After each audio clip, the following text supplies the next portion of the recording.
Ciao, ciao les petits loups, c'est encore moi, bienvenue, welcome, j'espère que tout le monde va bien aujourd'hui, encore une fois dans l'atelier de Taskiller 85.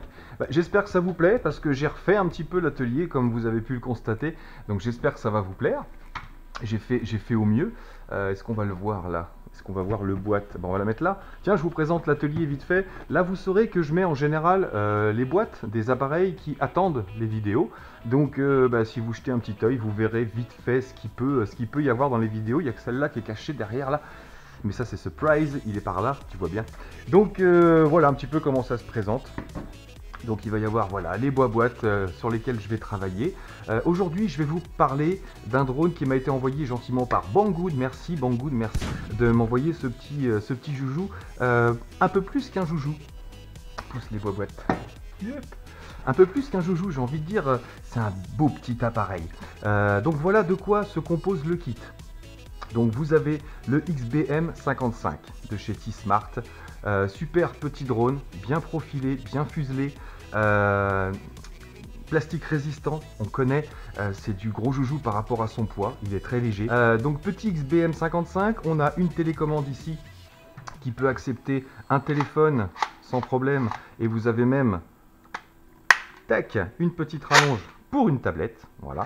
Donc vous pouvez bloquer une petite tablette ici ou un téléphone, tac, selon le besoin. Vous allez avoir 4 hélices de rechange ici avec un magnifique petit bout bleu anodisé. On a également le câble de chargement. On n'a pas de câble de batterie puisque là on va brancher directement sur l'appareil dans cet orifice là. Donc micro USB et un petit tournevis et une notice. Super propre, bien expliqué, en anglais cette fois-ci, il n'y a pas de chinois, mais bon ben voilà, Google Trad est notre ami, pour ceux qui galèrent. Normalement, après l'explication, après la revue, vous saurez comment ça marche. On va décomposer la revue en plusieurs parties. D'abord, je vous explique vite fait comment ça fonctionne, ces petits avantages et inconvénients, la petite description, et ensuite je vous montrerai en indoor comment ça se passe, parce que je l'adore en indoor. Plus, non bien sûr c'est tout petit chez moi, mais dans une grande salle où c'est un engin qui n'aime pas le vent quand il s'agit de prendre des photos et vidéos.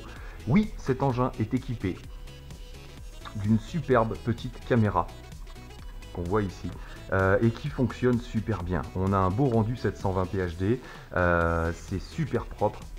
Donc vous allez... Excusez-moi, j'espère que c'est un colis. Oui, en live. Bonjour, vous passez dans la vidéo? Je suis en train de faire un petit film. Colis en live. Merci chef. Bon, ça vous embête si vous êtes dans la vidéo ou pas? Non, pas du tout. Bon, vous avez un des transporteurs que je vois le plus souvent. Patrick, c'est ça? C'est ça, Patrick. Merci Patrick pour ce petit colis. À bientôt, salut. Yes les amis, en exclusivité, le prochain colis. Je vais pas l'ouvrir, mais je sais ce que c'est. Non, non, je vais pas l'ouvrir. Je vais pas l'ouvrir parce que je vous réserve la surprise pour bientôt. Bon, un colis en live. Alors peut-être que je coupe dans la vidéo et peut-être que je vous le laisse. Je vous montrerai ça. Donc on en revient à notre T-Smart. Ici. Donc ce petit appareil, spécificité, il n'aime pas trop le vent en extérieur si vous voulez filmer. Après, si vous voulez pas forcément filmer, vous pouvez l'utiliser en extérieur même s'il y a du vent. C'est un drone avec maintien d'altitude. Donc c'est pour ça que je vous dis attention au vent, parce que les drones qui ont un maintien d'altitude, je vous ai déjà expliqué, le vent crée des variations au niveau du baromètre et va faire perdre ou gagner de l'altitude à l'appareil. Enfin bref, il ne va pas être super stable. Ce n'est pas un drone équipé d'un GPS. Donc maintenant ça vous le savez. Description, donc 4 rotors tout simplement, 4 petits moteurs brushed. On a ici une trappe avec la batterie qui est incorporée à l'intérieur, on peut la retirer, mais ici on n'a pas de chargeur de batterie, c'est donc l'appareil qui va servir de chargeur tout simplement. Donc batterie 3,7 V 800 mAh, ça vous laisse à peu près 6-8 minutes d'autonomie. Toujours pareil en fonction du vent, en fonction de si vous filmez ou pas. Bref. On rentre ici, il existe 2 appareils comme celui-ci, un comme celui que j'ai là, tac, en 3,7 V et un en 7,2 V, 7,4 V, pardon, qui n'aura pas forcément les mêmes fonctions. Je vous le dis tout de suite, sur celui-ci, la fonction flip n'est pas accessible parce que c'est le 3,7 V. C'est la seule fonction qui n'est pas accessible en 3,7 V et bien sûr l'autonomie qui va être un peu réduite par rapport au 7,2 V. Donc pourquoi j'ai eu le 3,7 V, je ne sais pas. Ça va être le plus courant, je pense, et le moins cher de tous, des deux. Donc voilà en ce qui concerne le drone, maintien d'altitude, mode headless, mode return, tous les modes qu'on a l'habitude de voir, décollage, atterrissage automatique, donc il est assez bien fourni pour ça. On va tout de suite parler de la télécommande, ça on a fait le tour pour l'instant. On va ranger tout ça dans un coin, tac. La télécommande, alors donc je vous ai expliqué pour l'écartement, bouton de mise en route ici, vous avez un clignotement rouge puis vert quand il prend le contrôle de l'appareil. Vous avez donc bien sûr mode 2, throttle à gauche et direction à droite. Ici vous allez avoir différentes vitesses. Tac. On a la vitesse 1, la vitesse 2 et la vitesse 3. Voilà, donc vous avez 3 vitesses sur cet appareil-là. Le bouton des flips, donc sur ce modèle-là, ne sert à rien. Hein, vous pouvez appuyer pour rigoler, mais c'est tout ce que ça fera. Ici, on a le réglage des trims que j'aime bien. Donc toujours en croix, devant, derrière, droite, gauche, tout sous la main. On a le trim ici pour la rotation sur ce gauche-droite, avec le décollage automatique et l'atterrissage automatique. Super propre, il monte à 1 mètre et se stabilise. Vous allez voir, c'est parfait. Sur la droite ici, derrière, on n'a rien, aucun bouton. Sur la droite ici, on a le bouton de stop d'urgence. Voilà, quand vous êtes en décollage automatique. Arrêt d'urgence, si vous allez toucher quelque chose ou vous coincez quelque part. Ici, vous avez photo vidéo, donc un appui court pour faire une photo, un maintien pour lancer la vidéo avec un bip bip. Pareil, maintien pour stopper la vidéo. Ici, vous allumez et éteignez les lumières. À côté, vous avez le One Key Return, donc c'est un retour vers la télécommande, comme on a l'habitude de voir. Et à gauche, le Headless Mode. Voilà, pareil, on n'a pas le bip bip récurrent dans le Headless Mode, je trouve ça assez sympa, on a juste le clignotement de l'appareil. Donc voilà, on a fait le tour de cette petite télécommande. On a le calibrage qui va se faire en intérieur ici. Et pour le lancer, vous aurez soit le décollage atterrissage automatique ici, soit la manette dans les angles et vous pourrez le démarrer en manuel. Voilà comment il fonctionne. Il a un autre intérêt bien sûr, l'application.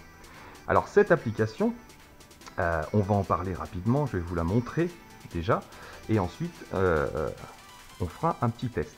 Donc l'application s'appelle XBM UFO. Ici, voilà. Je lance l'appli, donc les options, on s'en fiche un peu, c'est toujours un peu la même chose, vaut mieux pas y toucher. Off, on, voilà. Donc l'application, elle, on va avoir accès photo, vidéo, bien évidemment, là on va stocker dans le téléphone. Si vous avez une carte mémoire dans l'appareil, ça stockera dans la carte mémoire de l'appareil et dans le téléphone. Si vous n'utilisez que la télécommande, si vous avez une carte mémoire dans l'appareil, vous allez enregistrer directement sur la carte mémoire. La carte mémoire est là, elle n'est pas là. Là, ça doit être pour le modèle en batterie 7V4. Et pour la petite, hop, la petite carte SD, elle est ici. Vous aurez compris, carte mémoire à l'intérieur, ça enregistre d'abord à l'intérieur. Alors ici, on a donc bien sûr les dossiers et fichiers, photo vidéo, vitesse 1, 2 et 3. On a ici le mode décollage automatique, atterrissage automatique pour lancer l'appareil. Ici, vous avez le mode gyroscope, vous voyez la petite boule qui se déplace, là, le stick, tac, donc on, off, là quand il s'agit juste d'avoir le retour sur écran, vous êtes sur off, vous n'activez pas le on, bien sûr, pour les commandes. Les paramétrages ici, qui donnent accès à la calibration, donc non, pardon, je dis une bêtise, en haut, c'est le mode headless, en dessous, c'est pour calibrer le gyroscope, en dessous, c'est pour retourner l'écran, et le dernier, 3D, c'est pour avoir l'image 3D, pour ceux qui ont les lunettes, bien évidemment. On a également une autre fonction. Donc vous avez la fonction ici, Draw, le dessin. C'est-à-dire que quand vous êtes en mode altitude automatique, vous allez faire un petit dessin. Et votre petit drone va faire le parcours que vous avez dessiné. Donc plus ou moins grand selon votre dessin. Attention, si vous êtes en indoor, hein, allez pas faire trop grand. Toc, on ressort tout de suite. Ici, si vous avez un souci, vous voyez que vous avez mal dessiné par exemple, tac, vous ressortez tout de suite et vous reprenez le contrôle de l'appareil. Ou alors, tac, vous prenez le contrôle en gyroscope. C'est ce que je préfère pour l'intérieur. Ici, on a les flips 360 directement en appuyant et en mettant une direction. Et en dessous, vous avez une commande vocale. Vous allez pouvoir commander votre appareil en vocal. Donc, il va falloir parler en anglais, vous avez quelques fonctions d'indiquer dans le manuel, comme par exemple, et vous les aurez d'afficher les fonctions disponibles, sinon il faut que votre appareil soit complètement en anglais pour que ça fonctionne avec toutes les fonctions, mais, oh là, les répétitions, mais vous allez pouvoir, par exemple, dire go forward, go backward, go left, go right, Et votre drone, à chaque fois, vous allez dire go right, hop, va faire un petit coup à droite. Voilà, donc un des premiers qu'on va montrer avec une petite commande vocale qui fonctionne avec l'application. Pour terminer, avant de se lancer dans le test directement, je vais vous le répéter parce que j'y tiens absolument. Ces appareils de loisirs qui sont vendus avec une application Wi-Fi, je le répète, si vous voulez utiliser les applications et les fonctions des applications, de l'application, vous devez tout d'abord connecter votre appareil avec le Wi-Fi du téléphone. Une fois que c'est fait, vous lancez l'application et là, vous allez prendre le contrôle de l'appareil et pouvoir utiliser toutes les fonctions disponibles dans l'application. Si vous voulez utiliser votre appareil comme un FPV, votre application juste pour un retour d'écran, là c'est différent. Vous ne le connectez pas à la Wi-Fi de l'appareil. Si vous l'avez fait avant, déconnectez-le de la Wi-Fi de l'appareil. Éteignez la Wi-Fi de votre téléphone. Voilà. Ensuite, vous allumez votre engin, vous allumez votre télécommande, vous pairez les deux appareils. Et une fois que les deux appareils sont pairés, là, vous allez pouvoir activer la Wi-Fi de votre téléphone, puis lancer l'application. Donc on a fait le tour, j'espère que vous avez compris. C'est soit télécommande avec retour Wi-Fi, soit l'application avec les fonctions de l'application. Ne mélangeons pas tout. Bon, bah comme d'habitude, on va pousser un petit peu, et puis je vais vous montrer comment ça fonctionne. Pour l'allumer, on a un petit bouton on-off sur le côté ici. Je maintiens, tac, l'appareil est allumé. On allume la télécommande qui prend le contrôle automatiquement. Pas besoin de faire au bas sur celui-ci pour lancer l'appareil. Ensuite, décollage automatique. Bon, hop, vous voyez, ça part tout seul. Ça monte environ d'1 mètre, 1 mètre 50 à peu près. Donc même en intérieur, même en démarrant sur une table ici, il n'y a pas de souci. Mais appréciez sa douceur, appréciez le bruit qu'il fait, puisque c'est assez hallucinant. C'est un des drones qui fait le moins de bruit sur tous ceux que j'ai pu tester maintenant. Donc, avec la manette, on va d'abord le stabiliser. Donc, on l'amène au-dessus du H, par exemple, et on va jouer avec les trims, là, pour qu'il reste stable. Donc là, il part un peu vers la droite, un peu vers la gauche, pardon. Voilà. Et alors maintenant, je suis en vitesse 1, et je vais bouger tout doucement. Vous allez voir la douceur de cet appareil pour pouvoir faire des prises de vue, faire des photos. D'ailleurs, je vais lancer tout de suite une photo. Tac, un appui court sur le making vidéo et ensuite lancer une vidéo. Donc je maintiens et là normalement nous enregistrons. Donc je vous mettrai bien sûr la vidéo directement. Et donc vous voyez, en vitesse 1, il est vraiment hyper maniable. Donc je peux insister, je peux pousser un peu plus sur les sticks, mais il est très sensible. Vous pouvez le positionner à quelques centimètres de vous, j'ai envie de dire. Regardez la douceur de cet appareil, voilà. Vous voyez, je suis très près de moi. Et on n'a pas pour autant un bruit énorme. Donc j'espère que les vidéos vous plairont, parce que je pense que la vidéo est très propre avec le test que j'ai fait en extérieur. Bonne portée pour cet appareil. On a environ 80-100 mètres de portée. Pas pour la Wi-Fi, donc je vais le faire atterrir tout de suite. Donc soit vous descendez la manette, tout bêtement. Tac, il va chercher un peu le sol, puis se poser. Soit, et vous maintenez vers le bas pour qu'il s'arrête, hop, soit vous allez appuyer sur atterrissage automatique ici. Tac, l'appareil clignote et automatiquement se pose. Pour le mode headless, c'est tout simple. Donc là, on a la calibration, je vous ai dit, intérieure, comme ça. Et donc, comme je l'ai allumé dans le bon sens, on peut même démarrer en mode headless, je pense. Voilà, je lance le mode headless qui est fait. Je démarre, je monte, tac, en manuel. Et là, je suis bien. Alors, je vais passer en vitesse 3, vitesse 2, vitesse 3. Voilà. Et là, je suis bien en mode headless. Vers moi, hop, vers l'avant. Pourquoi je suis en vitesse 3, je sais pas, c'est un peu rapide. Oula, vitesse 1, voilà. Mode headless, je pousse vers le fond, je tire vers moi. Voilà, vous voyez qu'on peut en mode headless sans problème. Je vais repasser en mode normal, tout de suite. Tac, une fois un appui dessus. Et pour le one key to return, vous allez voir, j'appuie une fois sur le retour automatique, le voilà, hop, et je reprends le contrôle.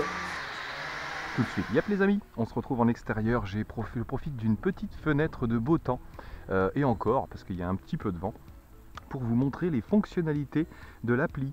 Alors, on part tout de suite, on va mettre en route l'appareil. Un maintien long, voilà. On va dans la Wi-Fi. Tout de suite, je vais mettre en mode avion, mais activer la Wi-Fi de façon à ne pas être dérangé.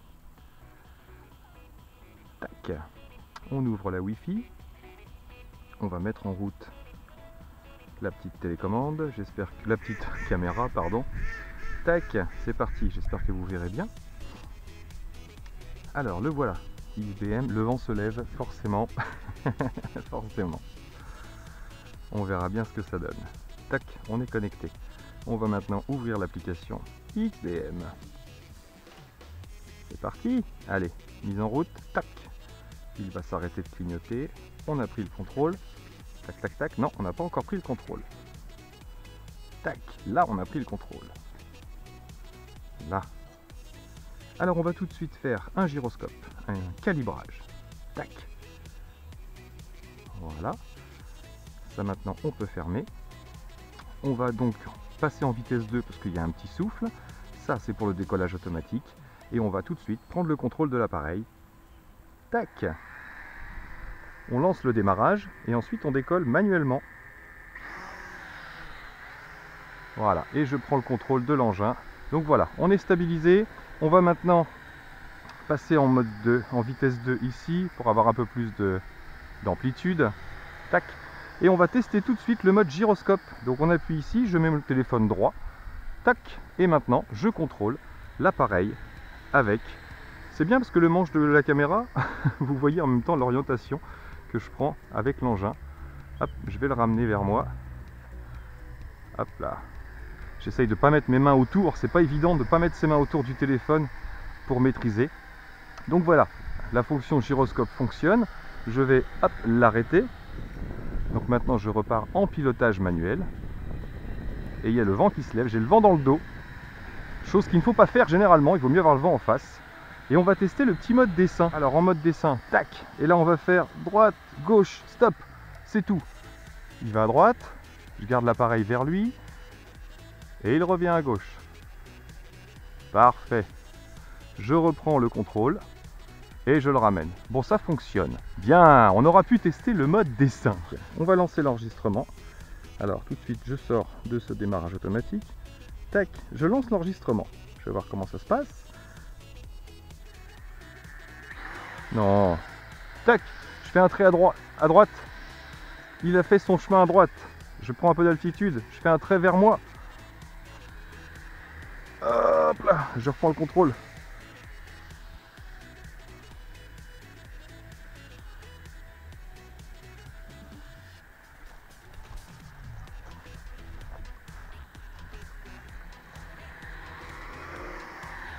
Ah là là là là, l'application, il faut vraiment être à côté à chaque fois, hein, c'est impressionnant. Hein.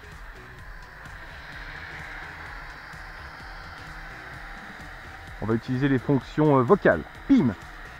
Go right! Go back! Yes, ça marche! Ah, voilà, donc on aura testé à peu près toutes les fonctions de l'appli. Je vais ressortir pour voir si je peux finir la batterie avec la télécommande. Alors, 1 key to take off. Il monte à 1 mètre tout de suite. On est donc en vitesse 1. Vitesse 1 pour faire des films et des photos. Je vais vous montrer comment l'utiliser d'ailleurs. C'est assez simple. On va le mettre en mode headless. Ici, mode headless. Voilà, donc je suis en mode headless et je vais lancer. On va faire une petite photo vite fait. Tac, là une photo. Et maintenant je vais lancer une vidéo. Je maintiens un appui long. Et regardez, avec cet appareil, on va pouvoir, en mode headless, faire des petites vidéos assez sympas.